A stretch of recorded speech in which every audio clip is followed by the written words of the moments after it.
Hindi lingid sa ating kaalaman na marami pa tayong ibang kinakaharap na problema. Let us accordingly acknowledge the pressing challenges our country faces. Oil prices are rising. The cost of basic goods is increasing. Ordinary Filipinos feel the weight of daily life more than ever.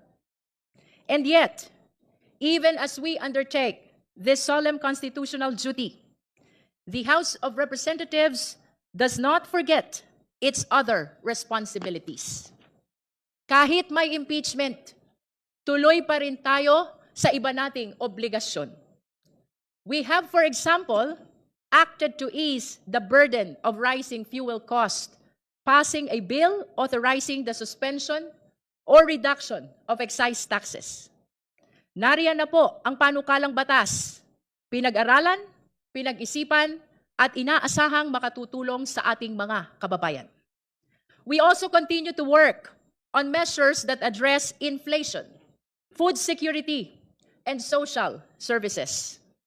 Also, just this March 2026, the House has acted on measures that directly affect the daily lives of Filipinos, passing a bill abolishing the travel tax, advancing legislation to institutionalize digital payments in government transactions, and pushing reforms to make public services more accessible and efficient. The House has also advanced key education reforms, including amendments to the Universal Access to Quality Tertiary Education Act and the Presidential Merit Scholarship Program. This strengthens support for students and investing as well in the country's future workforce. And after nationwide consultations across Luzon, Visayas, and Mindanao, the House has pushed forward the long-awaited anti-political dynasty bill with plenary deliberations recently completed. These actions remind us that governance is a constant balancing act, attending to urgent needs while fulfilling constitutional obligations.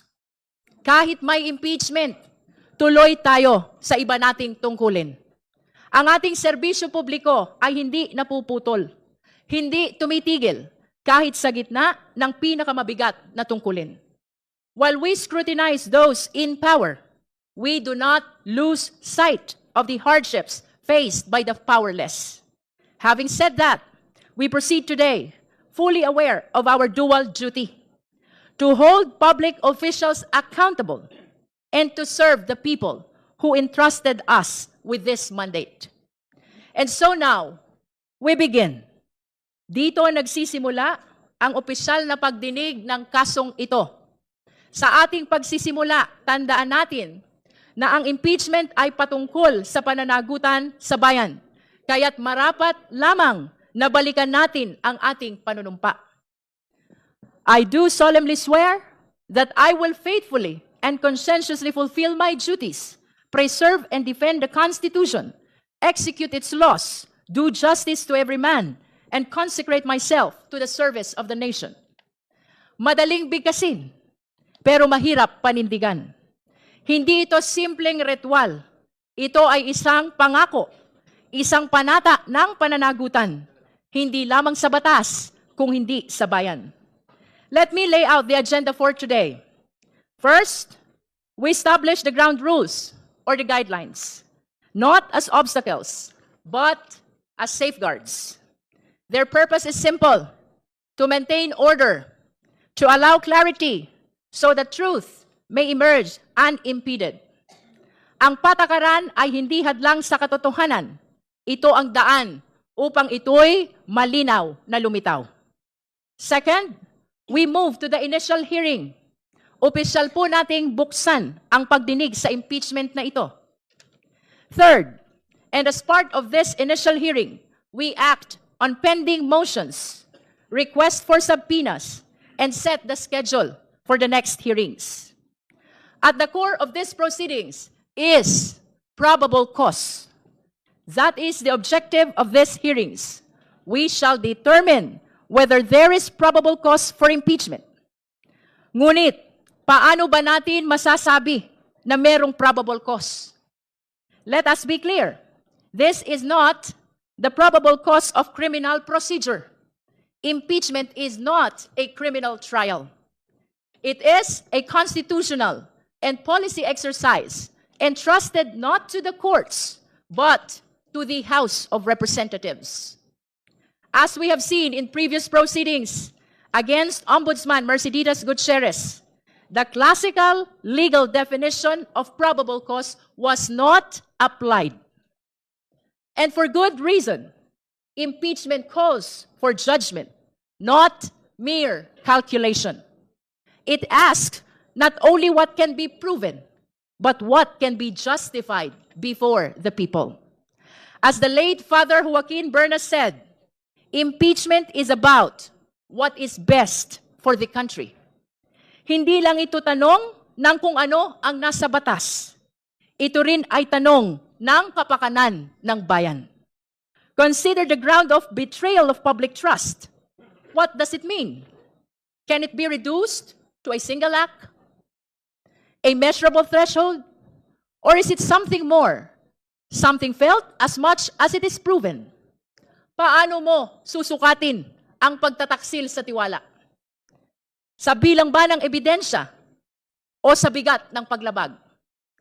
We are confronted with serious allegations, threats against the President, accumulation of ill-gotten wealth, SAL-N violations, misuse of confidential funds, disregard of safeguards for transparency, and defiance of constitutional process. These are not trivial matters. They go to the very heart of public trust. May mga kasalanang hindi kailangang ipaliwanag, ramdam agad ng taong bayan. The truth is, betrayal of public trust resists rigid definition. And if the standard is not mechanical, neither can the threshold to examine it be mechanical. Kung ang batayan ay may bahid ng moralidad, ang paghusga ay hindi maiiwasan dumaan sa konsensya. Conscience becomes our guide, not as a substitute for evidence, but as its interpreter. Evidence tells us what happened. Conscience tells us what it means. Ang batas ang nagbibigay ng balangkas. Ang konsensya ang magbibigay ng kahulugan. Therefore, to determine probable cause is to listen, to weigh, and to decide, not by rigid formulas alone, but by what is just and right for the Filipino people. Ngunit malinaw sa atin, ang araw na ito ay simula pa lamang. Sa mga darating na linggo, sa mga susunod na pagdinig, hihimayin natin ang mga aligasyon isa-isa. Susuriin ang bawat ebidensya. Magtatawag tayo ng mga testigo. Pakikinggan ang bawat argumento at titimbangin ang depensa. Today is just the beginning. The beginning of a process that demands patience, discipline, and vigilance. At sa prosesong ito, sisikapin nating maging tapat, hindi lamang sa batas, kundi sa sambayanang Pilipino. And in the search for probable cause, let us remember that what we are conducting here is merely investigative in nature, where the question is not guilt, but whether there is sufficient basis to proceed to trial in the Senate. At this stage, in this committee, there is no deprivation. No one is being removed from office here. No one is being disqualified. No final judgment is being rendered. Those consequences, if they are to come at all, arise only in the Senate, where the trial is held, where the evidence is fully ventilated, and where the full measure of due process applies. But this is not to say that due process is absent here. Far from it. We have to remember that whatever we do here in the committee must always be in accordance with the Constitution, particularly the demands of due process. The Vice President has been invited to participate. she is reportedly prepared for a full-scale legal battle, a bloodbath, as it has been described, assembling a very large team of lawyers. She is apparently ready to face the accusations and defend herself at length. And yet it appears she will not even participate. We recall the words of Justice Antonio Tiham in the previous impeachment against Chief Justice Maria Lourdes Sireno. Failure to participate in the hearings before the Committee on Justice is tantamount to a culpable violation of the Constitution. Ayon sa pananaw na iyon, ang hindi pagharap sa proseso ay maaaring ituring na patuloy na paglabag sa saligang batas. Ang tanong ngayon, maaari rin ba nating sabihin ito sa Vice Presidente? Let us remember, the Vice President took the same oath. I do solemnly swear that I will faithfully and conscientiously fulfill my duties, preserve and defend the Constitution, execute its laws, do justice to every man, and consecrate myself to the service of the nation. Lahat ho ng kawani ng gobyerno, lahat ng opisyal ng pamahalaan, iisa ang panunumpa, iisa ang pamantayan, iisa ang pananagutan. Ang panunumpang ito ay hindi lamang pangako ng panunungkulan. Ito ay panata ng pagharap sa pananagutan at paggalang sa saligang batas. Dito sa komite, susundan natin ang saligang batas. Hindi natin tatalikuran ang ating tungkulin. Iyan ang inaasahan ng taong bayan. Hindi pag-iwas, kundi pagharap. Hindi katahimikan, kundi pananagutan. Sapagkat ang panunumpa ay hindi lamang binibigas sa simula. Ito ay pinatutunayan sa bawat pagkakataon na tayo ay sinusubok. So regardless of the participation of the Vice President, and even in her absence, this committee will proceed.